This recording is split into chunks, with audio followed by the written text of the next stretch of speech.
سامعین، آج دنیا میں یہ اصول ہے کہ کوئی بڑا کسی کو وصیت کرتا ہے یا نصیحت کرتا ہے تو اس کی نصیحت کسی حد تک مان لی جاتی ہے۔ اگر گھر میں کوئی بڑا نصیحت کرے تو ہم سنتے ہیں، کوئی ہمارا پیر و مرشد، کوئی عالم دین ہمیں کوئی نصیحت کرے تو ہم اس پر توجہ کرتے ہیں۔ آج میں آپ کو ایسی نصیحت کے بارے میں بتاتا ہوں کہ وہ نصیحت آپ نے کبھی سنی نہیں ہوگی۔ یہ تو سنا ہوگا کہ انسان کو نصیحت کرتے ہیں، واعظ کرتے ہیں، اچھائی کی تبلیغ کرتے ہیں، برائی سے روکتے ہیں، لیکن آپ نے یہ نہیں کبھی سنا ہوگا کہ کسی دیوار نے کسی کو نصیحت کی ہے، کسی دروازے نے کسی کو نصیحت کی ہے، اور کسی بے جان چیز نے کسی کو نصیحت کی ہے۔ لیکن میں آج آپ کو یہ بتانے کی جسارت کرتا ہوں کہ ایک بنی بنائی دیوار نے انسانوں کو نصیحت کی اور بول کر بتایا کہ آپ کس طرف جا رہے ہیں۔ ہوا یہ کہ بنی اسرائیل میں دو انسان تھے، ان کا ایک دیوار پر جھگڑا ہو گیا۔ ایک کہتا تھا یہ دیوار کی جگہ میری ہے، دوسرا کہتا دیوار کی جگہ میری ہے۔ دونوں میں جھگڑا ہو گیا، کافی دیر تک وہ الجھن کا شکار رہے اور تلخ کلامی میں مبتلا رہے۔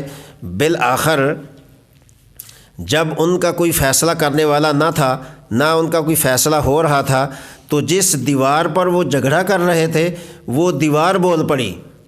اللہ کا قانون تو نہیں ہے کہ دیواریں بولیں، لیکن بعض مرتبہ اللہ تبارک و تعالیٰ اپنی قدرت کا کرشمہ دکھا دیتے ہیں۔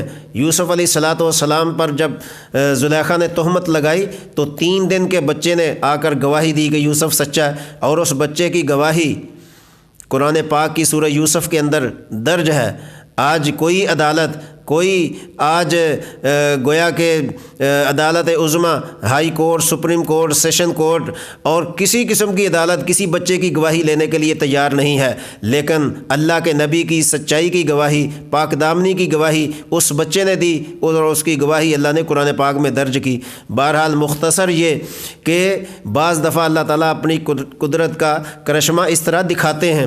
تو وہ دیوار بولی، وہ کہنے لگی اے انسانوں، تم میرے اوپر لڑ رہے ہو، میں بھی ایک دن آپ کی طرح دنیا میں چلتا پھرتا تھا، دنیا میں کھاتا پیتا تھا، دنیا کی سیر سپاٹے کیا کرتا تھا، اچھے سے اچھے کپڑے پہنتا تھا، اچھے سے اچھے جوتے پہنتا تھا، لیکن دیکھیں میری موت کے بعد جہاں مجھے دفن کیا گیا تھا وہاں کافی دیر میں مدفون رہا، لیکن ایک وقت ایسا آیا کہ وہاں سے لوگوں نے مٹی اٹھانا شروع کر دی۔ اس مٹی کے اندر مجھے بھی گویا کہ میرا جسم بھی مٹی بن چکا تھا، مجھے بھی مٹی کی شکل میں لے گئے اور کمہار اٹھا کر لے گئے۔ انہوں نے جا کر کیا کیا کہ میرا ایک مٹی کا گھڑا بنا دیا، میں ایک عرصے تک گھڑے کی شکل میں رہا، بالآخر وہ گھڑا کسی نے اٹھایا۔